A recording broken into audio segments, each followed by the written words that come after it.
il est tout à fait normal que je me prononce sur une situation pareille. Vous savez que depuis un certain temps, j'ai fait des sorties techniques, des sorties et des sorties purement politiques pour dire que la situation que notre pays vit actuellement est une situation de bouillabaisse politico-juridique. Nous sommes engagés dans une situation où vous avez une décision en deux temps. Il y a une décision avant dit droit de la Cour africaine des droits de l'homme et des peuples. Non, la première décision suspend la révision avec d'autres lois.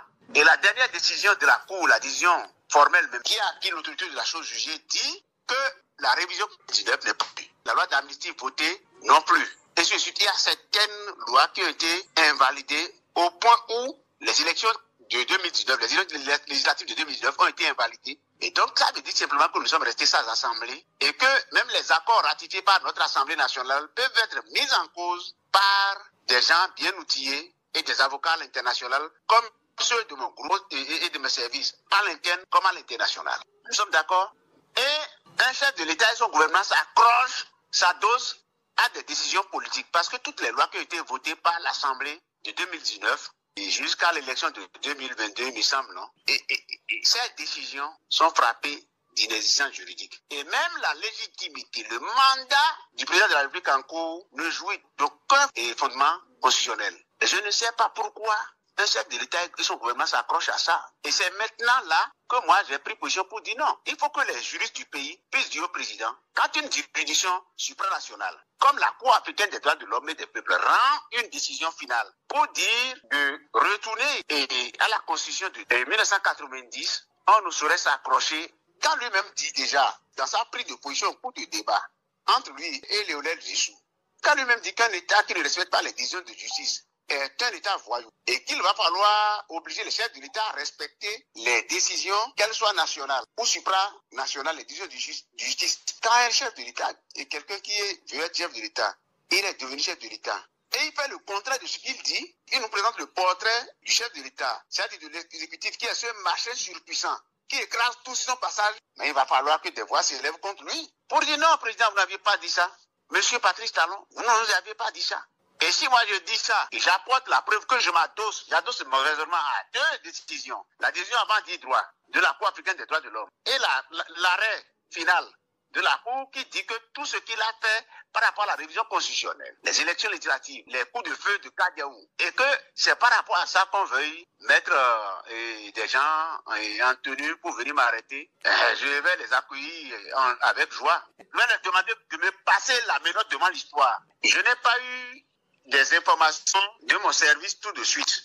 C'est pas de mes services que j'ai eu l'information. Je ne sais pas si c'est le régime Talon qui a fait un coup d'essai ou si c'est des gens qui ont ameuté un peu partout pour mettre des informations sur les réseaux. Mais je sais que je vais faire l'objet d'une envie de venir m'arrêter. Mais je dis, ce n'est pas m'arrêter qui va arrêter le problème. Ils auraient fait ça que j'allais appeler ça de l'enfantillage. Et je leur ai dit que j'ai du monde autour de moi, qu'ils viennent m'arrêter. Et vous allez voir le spectacle au pays. Ils ne pourront pas me garder longtemps. Je les suivrai. Ils ne sont pas garçons à ce point pour me garder pendant longtemps.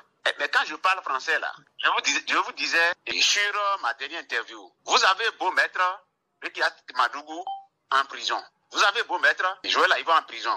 Vous avez beau mettre X ou Y en prison. Et que le commis voyageur Gambetta, le commis voyageur de la République Gambetta disait que les opinions sont comme des clous. Plus vous les frappez dessus, plus elles vont s'enraciner. Si quelqu'un tente de m'arrêter, la personne va enraciner les opinions de l'élite-centriste, d'antidémocrates que nous avons contre le régime de Patrice Talon. Il va falloir que Patrice Talon s'adosse au droit et non à la politique. La politique est terminée de concernant son régime. Nous allons lui opposer le droit et il ne pourra pas résister parce qu'ils n'en ont pas la culture, ils n'en ont pas la pratique, ils n'en ont pas l'élégance, ils n'en ont pas l'éducation, ils n'en ont pas la probité. Ils n'en ont rien. Dans ces mois, ils n'ont qu'à venir me prendre. Je ne quitterai pas ma maison. S'ils veulent m'arrêter, ils n'ont qu'à venir m'arrêter. Ils vont montrer leur faiblesse. C'est les faibles qui sont violents. C'est les faibles qui sont injurieux. C'est les faibles qui sont outrecuidants. C'est les faibles qui ramènent tout à eux. Moi, je ne suis pas faible. Je suis un homme élevé spirituellement, moralement, tout. Je les attends de pied ferme. J'ai promis une fête pour le 11 décembre. Si c'est une fête qui va les déranger, je vais faire cette fête-là par tout le peuple béninois. Nous allons fêter notre constitution qui n'a jamais été révisée par Patrice Talon. Il faut qu'on soit ferme. Et ces gens-là, il faut leur dire qu'ils commencent par déplaire à tout le monde. On ne tue pas tout le monde, non.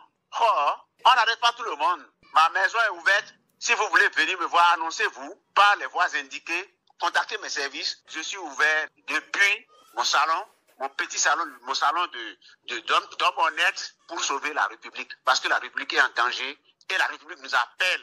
Et il va falloir que les Béninois comptent avec nous tous, surtout avec moi, Cécile Louis Triboulion, pour qu'elle soit sauvée. Les Béninois nous attendent de nous que nous puissions braver la fatalité. Albert Tivroy a dit que nous avons vaincu la fatalité. Le professeur Olo nous prévenait déjà et par rapport à la ruée des avatars.